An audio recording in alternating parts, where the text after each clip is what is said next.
thankfully I'm going to get to do something special. I'm being joined by someone to do this chapter with me. This is somebody who is very familiar with those of you who live out here in West Marin. She was the director of the summer stock play for 5 straight years. She is a member of the critically acclaimed improvisation troupe Revolving Madness. She is an actress who is appearing on stages all over the Bay Area and currently has been playing every single day at the San Francisco Fringe Festival. This is her one night off, and she has come out here to join me for our ongoing collaboration.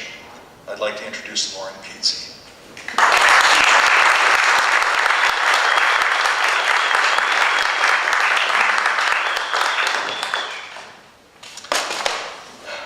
This is chapter 12, Nun That Mattered.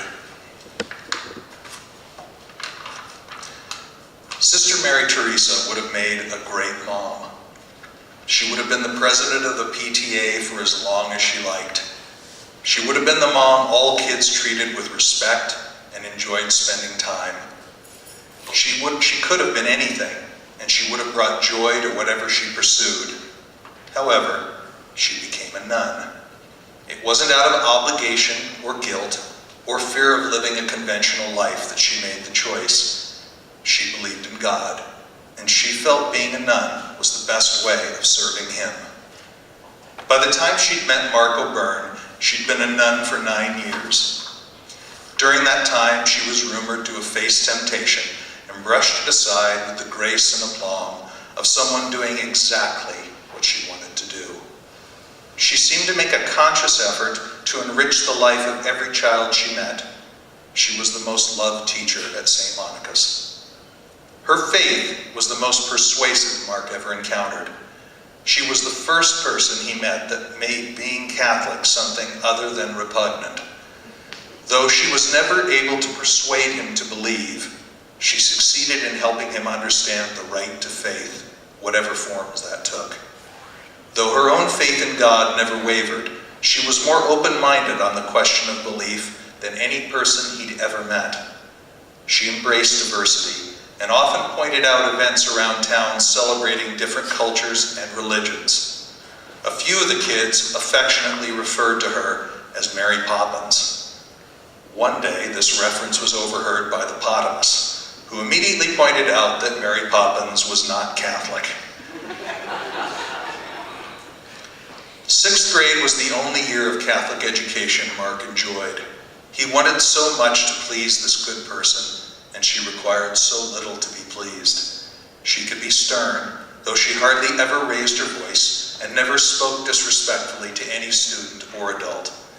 6th grade was also the only year Mark was legitimately referred to as teacher's pet.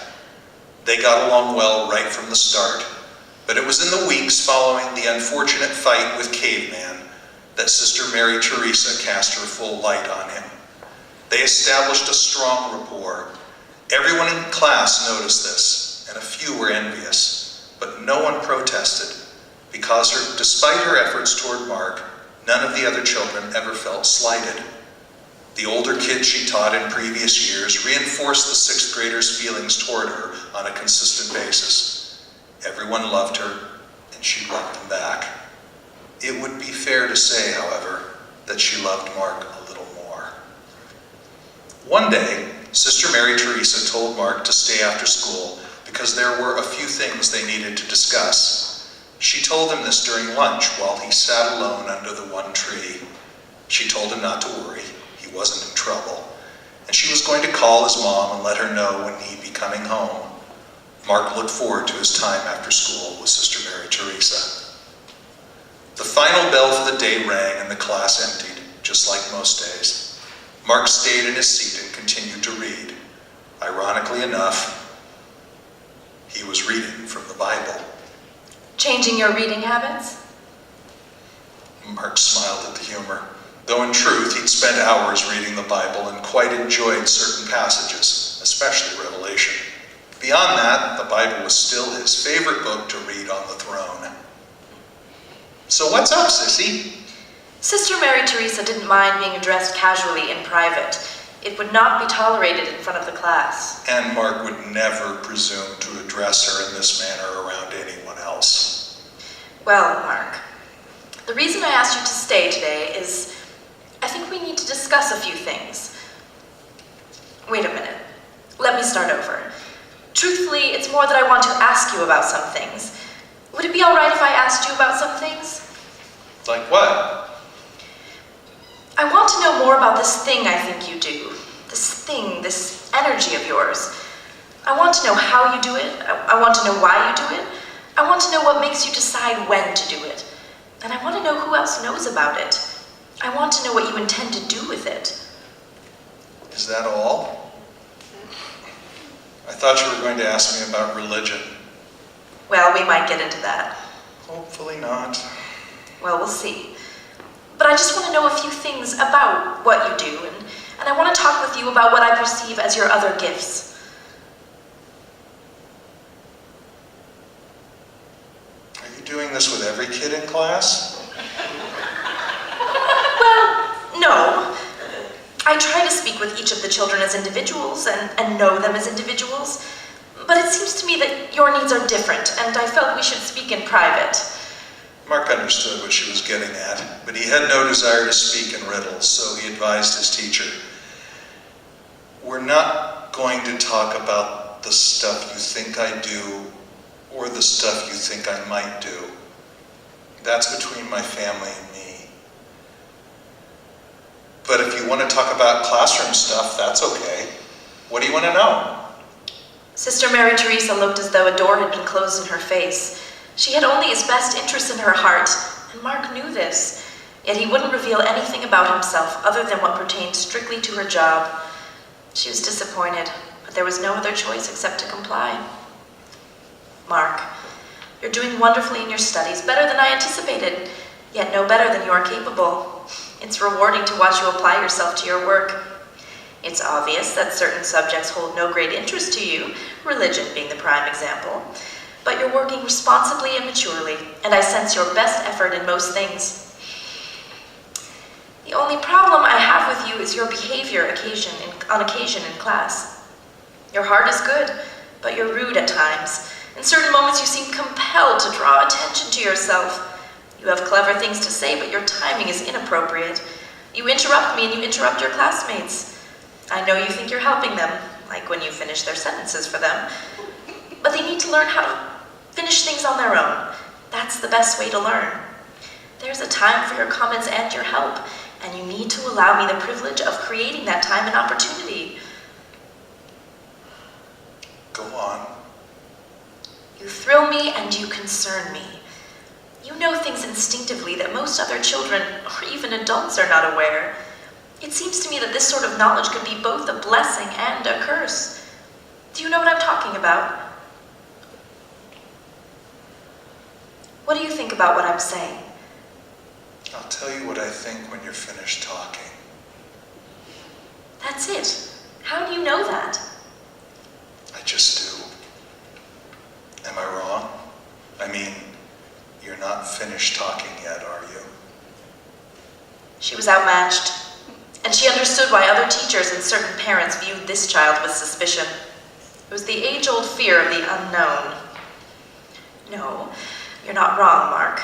But you don't make it easy, because you won't discuss certain things, though, in truth, what I would like you to see you do more is listen, and what I'd like to see you do less is speak. You have a gift, Master Mark. In fact, I think you have several gifts. Beyond the gifts you might have, or the gifts you might have that you choose not to discuss, I know you have the gift of voice. Your communication skills are clever and effective. You write well, but your voice is a wonder and a joy, a challenge and an inspiration. People listen to you and you insist on being heard. And that is the area you need to improve. You insist on being heard even when it's not in your best interest to speak. You're compelled to talk, though at times you're drawn to flaunt. You are your own greatest fan. I'm encouraged that you're choosing to listen rather than speak at this moment, for listening is what you need to exercise with far greater frequency. sense you're not a stranger to listening, yet recently you have somewhat lost the way. I think listening has taught you almost everything you know. You need to remaster this discipline. It's in your best interest. And because of the nature of your gift and your desire to share it with others, it is also in the best interest of your audience. Does this make sense to you? Perfect sense. Absolutely on the money. Mark was impressed. He also needed to know something. Why didn't you get married? Just as there are private matters to you, Mark, there are certain questions about my life that I am not compelled to discuss with you at this moment. Now answer my question. I'm sorry. I agree with everything you said. I think you might have said even more than you know, but I'll have to think about that on my own. You're right about the listening. I need to do more. It seems most of my life has been spent listening, and mostly I've been alone. This softened Sister Mary Teresa's face, and she nodded her head as if this information confirmed what she suspected. It wasn't with malice that Mark spoke aloud. It was the novelty of having an audience. For all he knew, he was still an extremely sheltered child. There's not much I can do about being alone most of the time. That's the way it's going to be until I grow up. Sometimes I think I'm going to blow up before I grow up. There's so much inside of me. Is God inside you, Mark? God is a stranger to me. I guess that makes your mother's hope for you a little unrealistic. Honestly, sister, can you see me as a priest? If I answer that, Mark, I'm afraid the information will work against God's purpose for you, so I'm not going to answer. But you are destined to speak for whatever purposes you choose to uphold, and in this way you will do much the same work as a member of the clergy.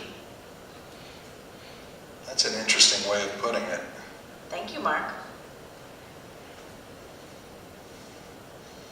Can we talk like this other times? We will talk like this as much as time and circumstance will allow. I have to be careful, you know. All the parents want their children to be treated as unique in the eyes of God and their teacher. Normally, references to God brought a numbing to Mark's ears, but he accepted that Sister Mary Teresa believed in God. Her belief in him brought her joy, and it was not born of guilt or fear, superstition or power. Sister Mary Teresa decided it was time for the meeting to end and for Mark to go home. Give your mother a message from me, please. Tell her we spoke, tell her what we spoke about, and tell her I said you're doing fine. I'm not trying to be cute or sarcastic, but what do the eyes of God look like? Of course, he was trying to be cute and a little sarcastic, and Sister Mary Teresa was having none of it. Well, I really wouldn't know that, would I, Mark? I mean, I've never met the man, right? Touché, sister.